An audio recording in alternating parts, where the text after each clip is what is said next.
अंकित पटेल, इनका सवाल है,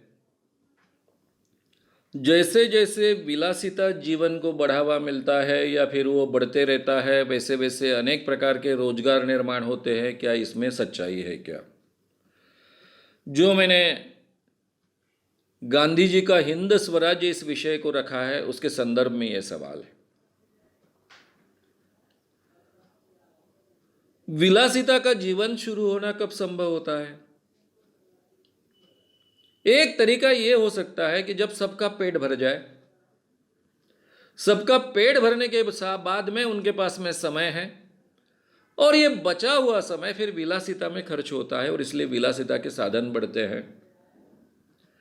सभी कल्चर्स का विकास कब हुआ है? जब पेट भरना यानी जो प्राथमिक आवश्यकताएं हैं, खाने पीने की आवश्यकताएं जब पूरी होती है, तब जाकर आगे सब चीजें बढ़ने लगती हैं। तब लोग संगीत के ऊपर समय देंगे, संगीत के लिए बहुत मेहनत लेंगे, उसमें अलग अलग अनुसंधान करेंगे, उस संगीत की कला को बढ़ाएंगे, चित्रकला की कला को बढ़ाएंगे, नृत्य कला को बढ़ाएंगे। ये संभव होता है। अगर इस अवस्था में ये विलासिता जिसको हम कहते हैं, या फिर कल्चराइजेशन, बेटर कल्चराइजेशन, ये बढ़ती है तो बहुत अच्छी बात। लेकिन दूसरा एक तरीका है, बहुत बड़ा तबका एकदम से गरीब रहे, आधा पेट जिए, उनका शोषण कर कर जो पैसा इकट्ठा होता है किसी राजा के पास में, वो राजा विलासिता का जीवन जिए। फिर नृत्य करने वालों को वो बहुत महत्व दे, उनको पैसा दे, संगीत वालों को बहुत महत्व दे, उनको पैसा दे। और इसलिए राजाश्रय के कारण,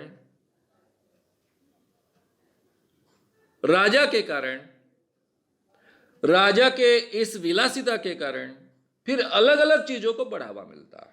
यानी उसके विलास को भी बढ़ावा मिलता है, संगीत को भी बढ़ावा मिलता है, नृत्य कला को भी बढ़ावा मिलता है, चित्रकला को भी बढ़ावा मिलता है।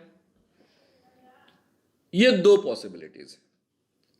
तो ये दूसरी पॉसिबिलिटीज तो बहुत भयानक है ना। शायद 5000 साल की भारतीय जो कल्चर है, उसमें पहली पॉसिबिलिटी ज्यादा महत्व की थी। हर गांव एक यूनिट था, वो स्वयंपूर्ण था, स्वावलंबी था।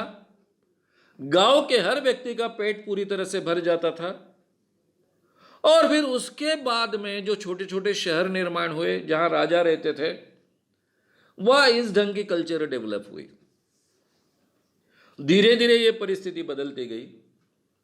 ये गांवों का शोषण कर कर पैसा इकट्ठा होते गया और उसके आधार पर विलासिता का जीवन शुरू हुआ।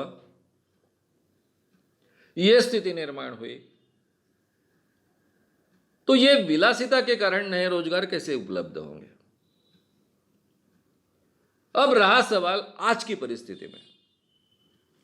आज की परिस्थिति में बड़े बड़े मॉल्स खड़े हुए, ब्रांडेड कपड़े हैं, इलेक्ट्रॉनिक्स गैजेट्स हैं। इस कारण रोजगार उपलब्ध हुआ कि नहीं हुआ? मॉल्स में तो कुछ लोग काम करते हैं ना। मॉल्स में थिएटर होते हैं, लोग थिएटर में जाते हैं। एक फैमिली के 2 लोग अगर थिएटर, या 3 लोग, बच्चा साथ में है, 3 लोग गए, कम से कम 1000 रुपये उनको खर्च करने होते हैं, तब पिक्चर पूरा होता है। पिक्चर के साथ में बीच में कुछ खाना भी है। अब इस कारण रोजगार बढ़ा कि नहीं? हाँ, बढ़ा ना भाई। ये मॉल्स में जो मल्टीप्लेक्स होते हैं, वहां काम करने वाले कुछ लोग होते हैं। बीच में खाने के लिए जो समोसा देते हैं या फिर कॉर्नफ्लेक्स देते हैं, वो सप्लाई करने वाले को भी काम मिला है। ये मॉल्स में जो कपड़े बेचने वाले हैं, ब्रांडेड कपड़े बेचने वाले हैं, उस कारण भी कुछ रोजगार उपलब्ध हुआ है। ये इलेक्ट्रॉनिक्स अलग अलग गैजेट्स हैं, उसके लिए भी कहीं ना कहीं रोजगार उपलब्ध हुआ है। ये जो विलासिता का जीवन जो हम कहते हैं, उस कारण कुछ रोजगार तो उपलब्ध होते हैं। लेकिन ये कब जब तारीफ करने लायक चीज बनेगी? जब हमारे भारत के हर व्यक्ति का पेट पूरी तरह से अच्छे ढंग से भर जाए, वो कम से कम गरीबी रेखा के ऊपर हो, और उसके बाद में ये विलास की चीजें हो, तो उसकी तारीफ की जा सकती है। जब पूरे भारत में 28.7% लोग यानी 29% लोग दरिद्रता सीमा रेखा के नीचे जी रहे हैं, जिनको इंसान जैसा जीवन भी जीने को नहीं मिलता है, और करीबन 69% लोग यानी 70% लोग के आसपास लोग $2 में अपना जीवन यापन कर रहे हैं, जिसको गरीबी माना जाता है, तो ये 30% की इकोनॉमी जिनको विलासिता प्राप्त होती है या हो सकती है, उसकी हम कैसे तारीफ करें? और ये 30% की विलासिता के कारण कितने लोगों को रोजगार उपलब्ध होगा? ये 70% लोगों को मारकर जो चल रही है हमारी ये अर्थव्यवस्था, उसमें तो रोजगार के अवसर कम ही होते हो गए, बेरोजगारों की संख्या बढ़ती ही गई है। इसलिए रोजगार तो हर चीज में से उत्पन्न होते हैं। शादी ब्याह में बैंड बाजा बजाते हैं, उसमें रोजगार उपलब्ध होता है कि नहीं? हजारों लोगों को खाना खिलाते हैं, उसमें रोजगार उपलब्ध होता है कि नहीं? कोई ना कोई पकाने वाला होता ही है ना। तो इसको रोजगार कहेंगे आप कि वेस्टेज कहेंगे?